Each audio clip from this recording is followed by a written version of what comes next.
pergi ke Lemabang membeli ceker. Ketemu lagi di podcast Bahasa Palembang dengan aku Cek Nia Keker. Assalamualaikum Mang Cek Bice dimanapun berada. Pernah sempat viral warga negara Indonesia itu beribadah ke tanah suci, tapi malah sibuk selfie. Jadi sebenarnya apa sih pengertian dari umroh dan tujuan umroh itu apa? Nah, kali ini Cek Nia sudah mengundang salah satu narasumber yang kubawa dari Uzbekistan. Tidak. Ini kita kenal ke Haji Ufik Reza SHI. Halo Kak. Halo, Assalamualaikum. Waalaikumsalam. Jadi Kak Ufik ini merupakan owner dari Grosir Umroh dan juga pelopor setiap jemaah diajak mencium Ka'bah. Bener. Mati. Kalau diajak mencium rumah berarti jadi penghulu kakak nih. Nah, kalau saatnya pengen cium rumah tuh sama cium Hajar Aswad itu. Oh, jadi kalau gitu ya? ada uang yang belum pajak berangkat umroh, dia pengen cium Hajar Aswad, teman-teman cium rumah. Oh, mak itu. Ya Allah, tolonglah rumah aku nih dengarkanlah. Jadi Ustadz, sebelum kita ngobrolin tentang cerita viral tadi pengertian umroh, tujuannya, dan juga aku juga penasaran sih Cak Mano tips dan trik kita tuh umroh yang mabrur. Nah, tapi pengen tahu nih, ngapo ya aku harus ngajak Ustadz ini jadi narasumber. Pengen tahu backgroundnya Cak tuh Ustadz. Bisa dijelaskan enggak Ustadz? Backgroundnya untuk di travel umroh ya pastinya ya. Jadi kalau Ana tuh backgroundnya memang dulunya bukan umroh sebenarnya. Aku tuh dulunya tuh orang presenter sama Cak Nia ini. Oh ya Allah, saingan aku. Jadi dulu aku tuh news anchor. Wow, keren ya pasti ya. Nah, suatu hari 2011 tuh ada salah seorang owner travel Jakarta buka cabang di Palembang. Kakak lah diminta untuk jadi presenternya. Nah, setelah jadi presenter itu tiba-tiba langsung ditawari, galak ndak begawe di kantor aku. Nah, aja itu. Alangkah lepaknya. Ndak lama kemudian aku ke Jakarta, akhirnya kerja di travel umroh dari 2011. Mulai masuk di dunia umroh dari karyawan dulu. Dari karyawan dulu, belum jadi owner travel gitu. Belum jadi karyawan dulu. Waktu itu aku jadi trainer. Zaman itu travel umroh masih jarang. Jadi rata-rata daerah itu mereka nginduk ke Jakarta. Jadi buka cabang di daerah masing-masing, tapi travel pusatnya di Jakarta. Nah, kebetulan waktu itu Ana ditugaskan jadi trainer. Jadi memotivasi orang-orang cak mano caronyo nak berangkat umroh, cak mano caronyo caro narik jamaah nah cak itu lagi. Marketing ini terselubung ini namanya. Kalau boleh tahu Kak Reza ini dulunya maksudnya kuliahnya atau sekolahnya di mana Kak? Nah itu dia. Jadi memang kalau balik ke sekolah, memang aku sekolahnya di pondok. Oh. Jadi aku dari pesantren nih Cek. Iya. Jadi aku di pesantren itu kalau dihitung-hitung 7 tahun. 6 tahun santri, 1 tahun ngajar. Karena wajib kalau udah ngajar udah dikasih ijazah zaman kami itu ya. Itu peraturan, jadi pengabdian namanya. 7 tahun di pondok pesantren Rodotul Ulum Salatiga. Selesai dari situ aku masuk kuliah ngambil jurusan hukum Islam di UIN Palembang, tapi selesainya di Jakarta. Jadi memang basically-nya memang pondok sebenarnya, tapi pengen jadi artis waktu itu. Makanya jadi presenter itu. Oh, makanya seperti kayak ke apa Kak? Mungkin keinginan kakak ya kali ya. Ya sebenarnya aku tuh lebih apa ya kata wong tuh passion lebih passion aku tuh situ. Sebenarnya di dunia entertain sebenarnya. Tapi ternyata bisa kepake di dunia travel ini ya. Allahu Akbar, ternyata bisa kepake di travel karena akhirnya punya seni-seni tersendiri dia di situ. Iya. Jadi umroh di kita tuh lain kayak itu nah. Udah usah kita jualan produk kalau cok itu ya. Oke, jadi kakak awalnya jadi staff. Lalu kakak membuka travel umroh gitu ya. Saru dak Kak awalnya nyari nasabah itu? Kalau aku tuh Cek, uangnya bagi aku yakin ya. Bagi aku tuh ngajak uang untuk uang Islam nih semuanya pasti pengen ke sana. Jadi trigger kita itu seperti ini, selama Ka'bah masih ada, maka sampai kiamat jualan umroh pasti laku. Oh betul. Iya pasti laku. Pasti setiap tahun, setiap saat uang tuh pasti pengen impian setiap muslim pasti ke situ. Sama cak uang nikah. Uang nikah ini kan macam-macam ceritanya. Ada yang lancar, ada yang bermasalah, tapi tak kate yang jero cak itu nah. Sama berangkat umroh dan haji juga cak itu. Iya benar juga ya. Cuman mungkin kalau nak haji tuh perlu waktu beberapa tahun ya. Kalau umroh alhamdulillah selama ada duit, insya Allah tapi nak panggilan juga sih, karena banyak juga yang ada duit tak dipanggil juga tak bisa. Oh cak itu kak Iya. Iya aku nih dak kate duit, dak kate panggilan mak manu lah kak. Pengen juga sih umroh. Minta panggil. Iya. Jadi selama dari 2011 sampai sekarang kakak. Iya sampai sekarang. Tapi sempat ada vakumnya juga. Waktu Covid. Vakum 2 tahun kan. Terus juga aku pernah trauma vakum 2 tahun juga. Ngapa kak trauma? Wah. Karena saya pernah ngalami rugi besar ya. Oh my god. Berapa Di travel umroh tuh waktu itu kerugian aku sekitar 2,5 M. Jadi seluruh aset semuanya habis. Itu duit galau tuh kak 2,5 M. Iya duit galau. Aku kalau mikir kalau aku belikan mobil Pajero caknya ada 5 kok di garasi aku. Pacak lah di rental tuh dapat duit. Itu gara-gara apa kak kalau boleh tahu tuh kak? Jadi itu bermacam kejadian Cek. Yang pertama aku pernah jamaah aku berangkat dengan aku pas di Madinah hilang wong duit kok ini kan. Jadi jamaahnya ngelapor dengan aku, Ustadz itu jamaah yang di kamar dengan aku tidak balik-balik, kau mau kemana wong duit kok itu. Akhirnya aku telepon lah sama beliau itu, yuk ayo di mana kataku, aku sudah di Jeddah katanya. Yuk bener yuk juga kita lagi di Madinah, yuk lah di Jeddah. Iyo aku tidak akan balik lagi, tidak usah cari aku lagi. Intinya dia jadi TKW tapi menyamar jadi umroh. Ya jamaah umroh. Aduh, Waktu itu lagi heboh-hebohnya kasus banyak uang yang jadi teroris di Turki. Jadi akhirnya aku dapat denda besar nian itu sekitar duit kok itu sekitar 140 juta. Mati uang duit kok ya itu. Allah, Nah kemudian juga pernah nak balik katik tiket. Jadi akhirnya beli lagi karena banyak mafianya juga di travel ini. Terakhir yang terpuncaknya itu nyampe Jakarta katik tiket akhirnya yo kita harus nanggung rugi karena jamaah kan tidak mau tahu. Kalau udah berangkat yo balik ke duit istilahnya itu. Iya. Nah akhirnya kita jual seluruh aset kita, bahkan kalau aku boleh cerita Cek, bahkan ada warisan yang belum saatnya dinjok karena wong tuanya masih hidup ya. Oh belum sempat dibagi ke. Iya belum saatnya dinjok karena masih hidup wong tuanya kan. Tua. Jadi akhirnya bapak tuh punya sertifikat tanah itulah. Jadi kata bapak, nah kau pakailah ini jual ke, nambahi kerugian kau itu.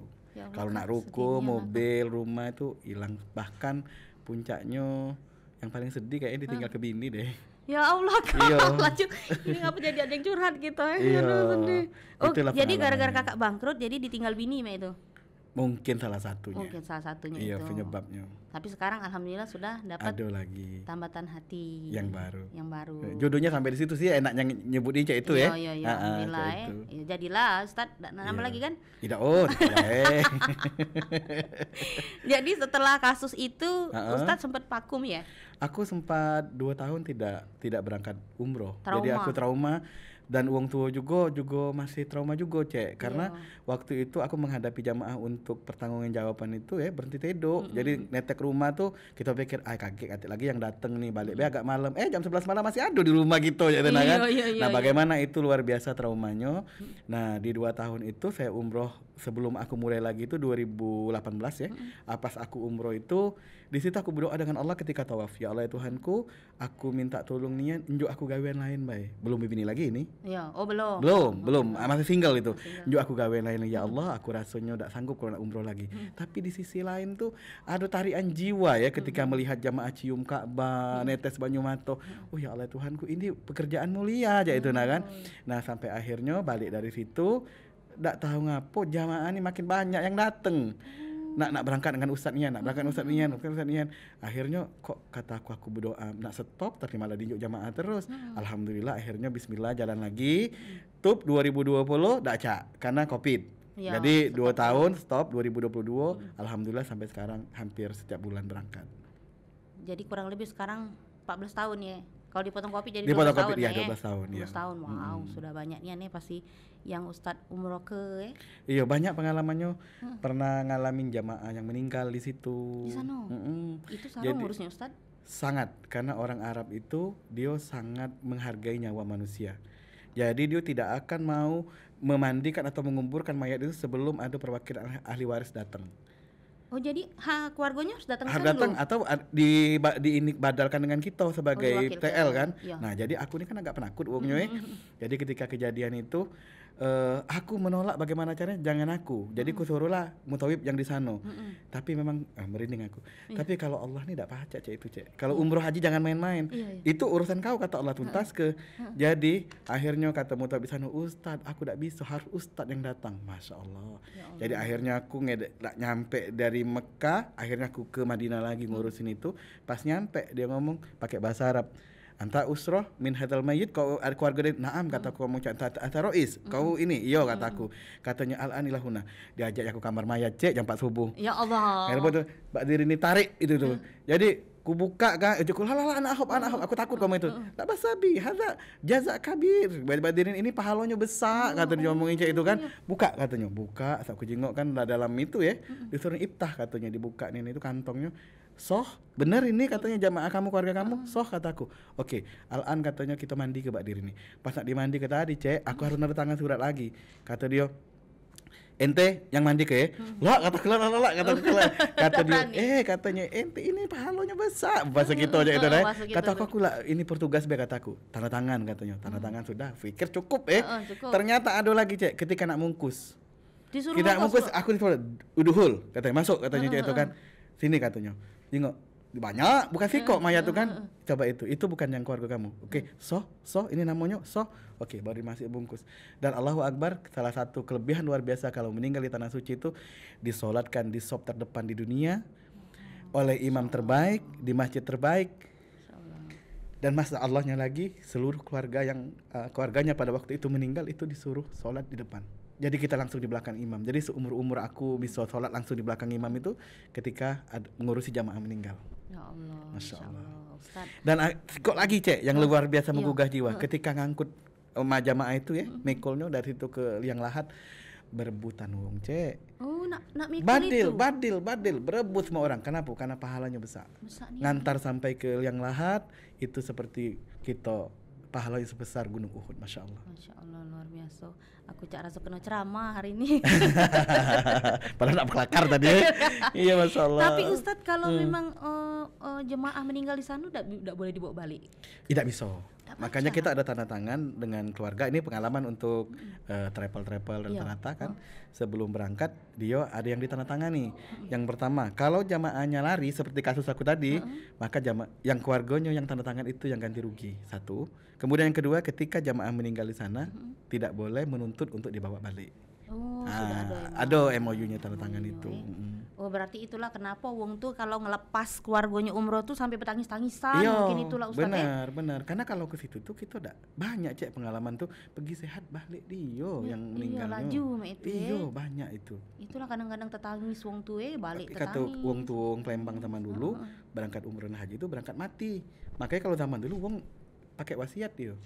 Tadi tulisnya kalau zaman dulu. Jadilah siap. Makanya kalau zaman dulu kan kalau orang zaman dulu, ayo nak umroh, aku belum siap. Itu. Karena dia sudah nulis ini wasiat. Dalam kalau orang zaman touch. Kalau zaman sekarang karena mikir jaraknya dekat segala macam lah, pacak PC segala macam kadang-kadang dianggap enteng. Padahal tidak, kesakralan itu tetap. Betul. Ya lu Ustaz, aku jadi rasanya luar biasa nih. Banyak nih ilmu aku hari ini ngobrol dengan Ustaz.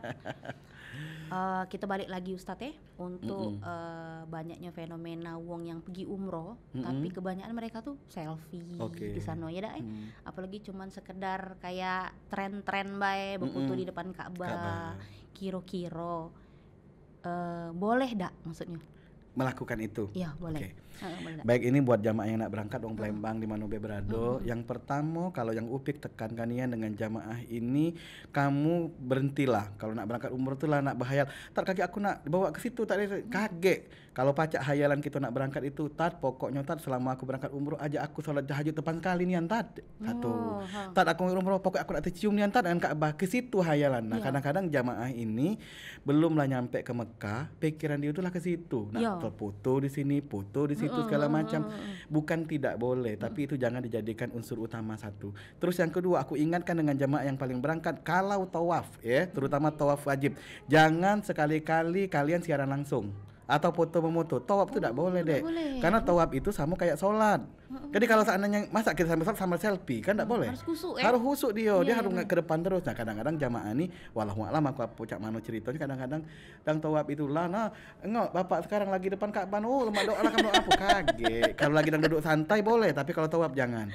Nah, kemudian untuk yang lainnya untuk mencium Ka'bah dan lain sebagainya itu tidak dilarang ya, itu boleh. Apalagi kita datang tidak tiap hari, wajar-wajar baik kalau kita pengen melakukan itu, tapi jangan sampai ibadahnya ternomor sekian kan, yang seru-seruannya ternomor satu kan. Gitu. Betul-betul. Jadi niat dia tuh umroh tuh cuma nak sekedar pembuktian, benar, pencitraan lah istilahnya ya, gitu atau kan, flexing lah ya Ustadz ya. Itu. Ada sih kok lagi Ustadz yang aku agak sedikit bingung, tapi apakah itu boleh?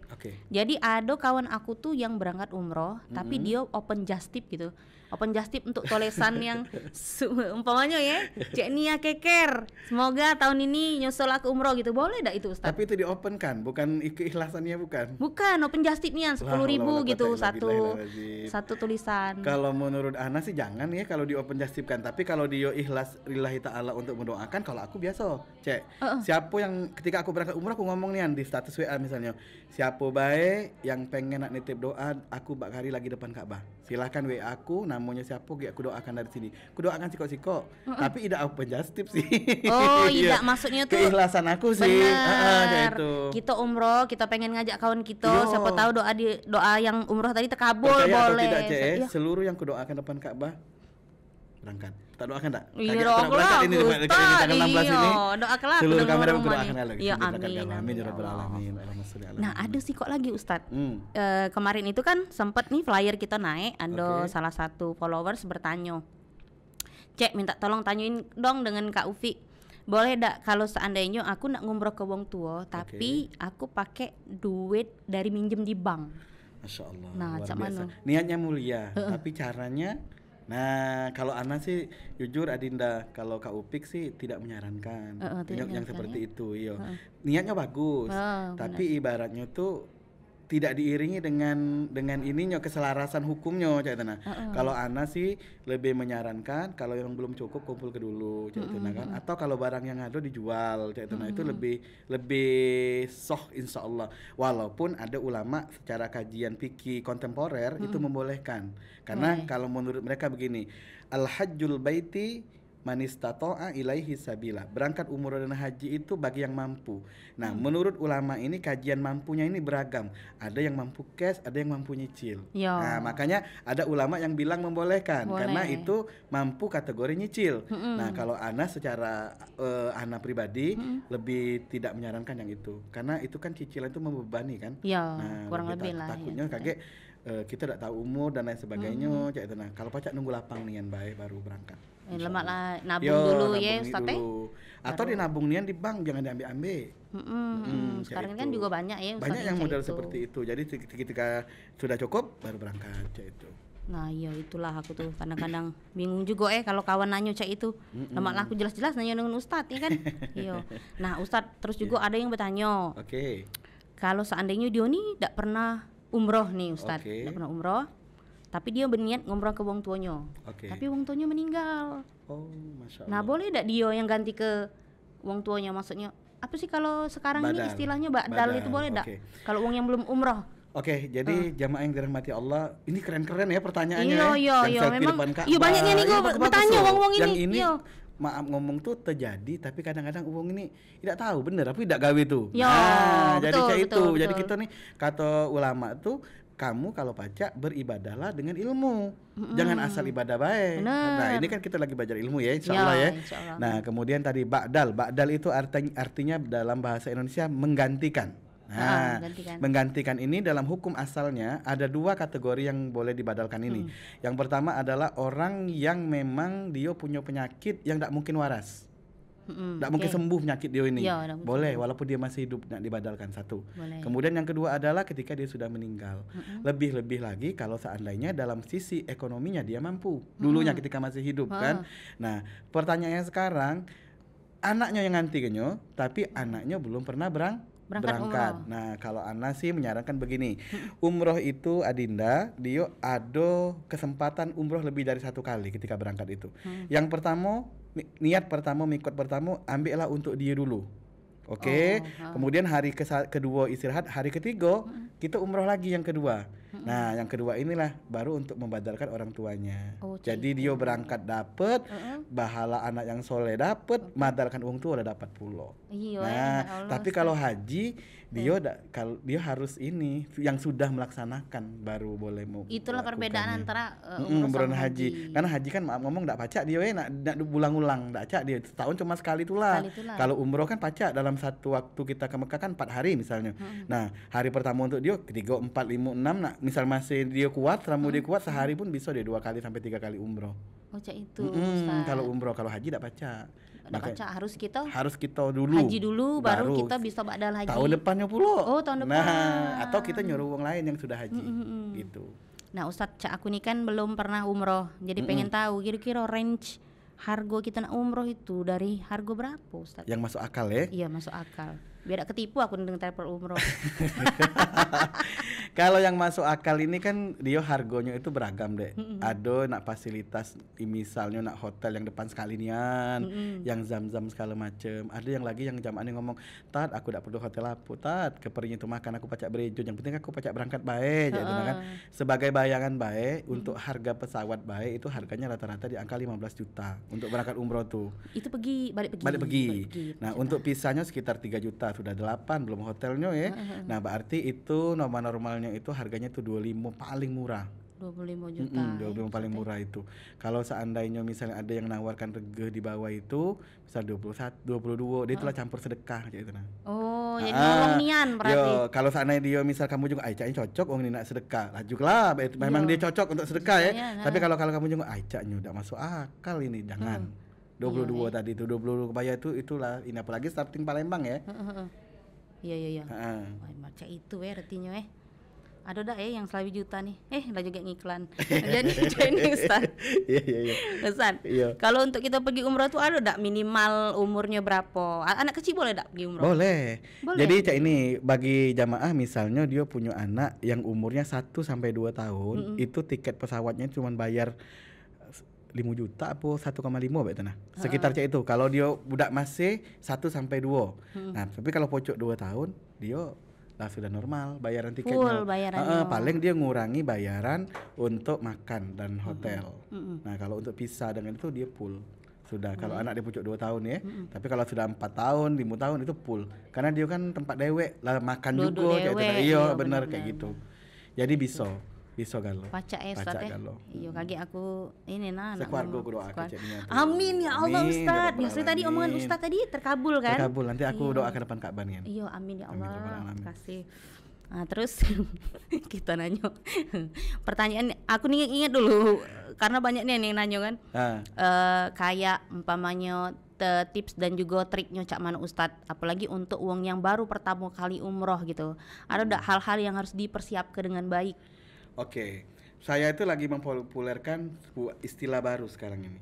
Jadi kita itu jangan olah jiwa baik, tapi harus olah raga juga. Jangan olah raga baik, harus olah jiwa juga.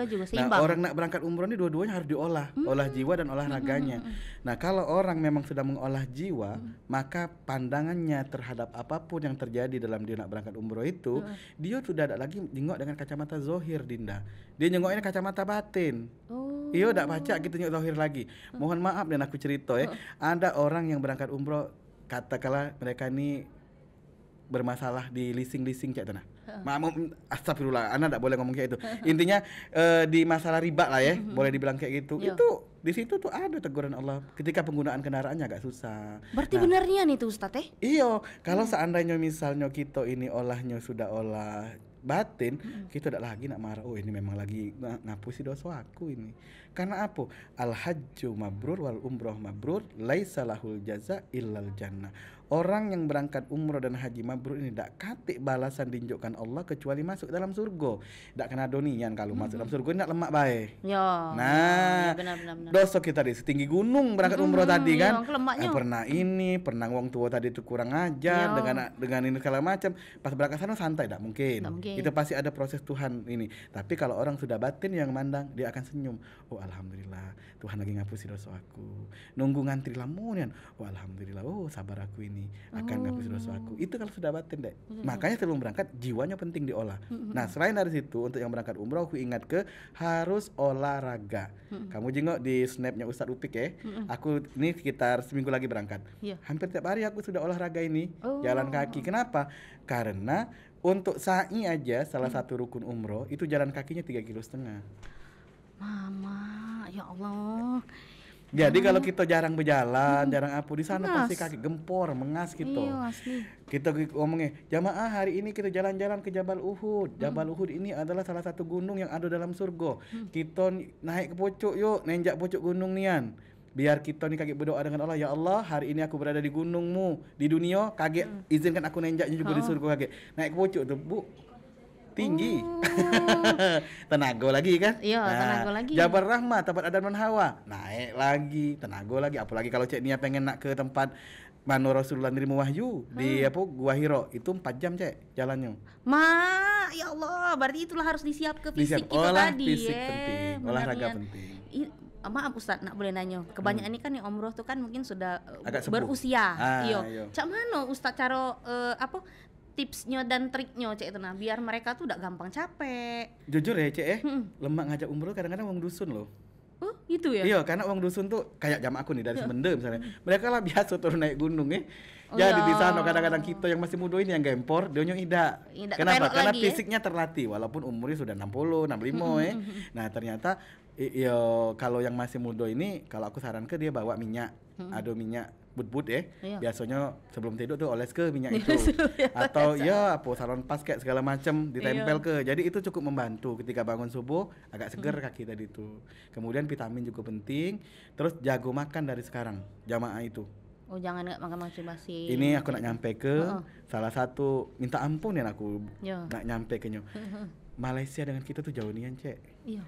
Malaysia itu penanganan umroh hajinya keren, jamaahnya juga disiplin. Jamaah umroh Indonesia ini ampun. Kalau dia ngambil makan nasinya banyak-banyak nian belamburan baik. Nah ini dari sini juga harus disiplin dari sekarang. Jadi makanan sehat kan, asak kesana kaget. Jadi kita kuat fisiknya. Jadi Cek ini berarti kita nak pergi umroh tuh bukan cuma sekedar sampai sana paling berputu-putu, jalan-jalan gitu ya. Jadi kira-kira Kak apa yang nak Kakak sampaikan dengan orang-orang yang akan pergi umroh mungkin ada.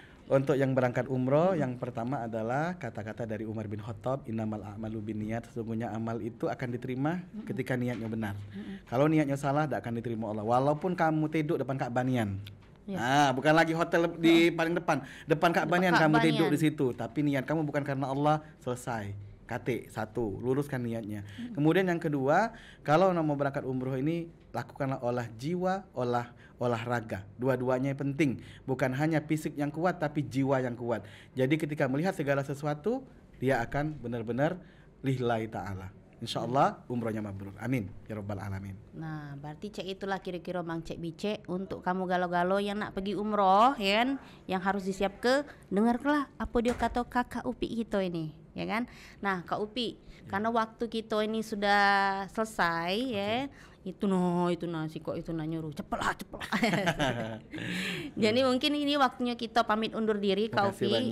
Untuk pertanyaan-pertanyaan lainnya kita kaget pacak ngobrol lagi di luar ini. Boleh. Ya. Oke.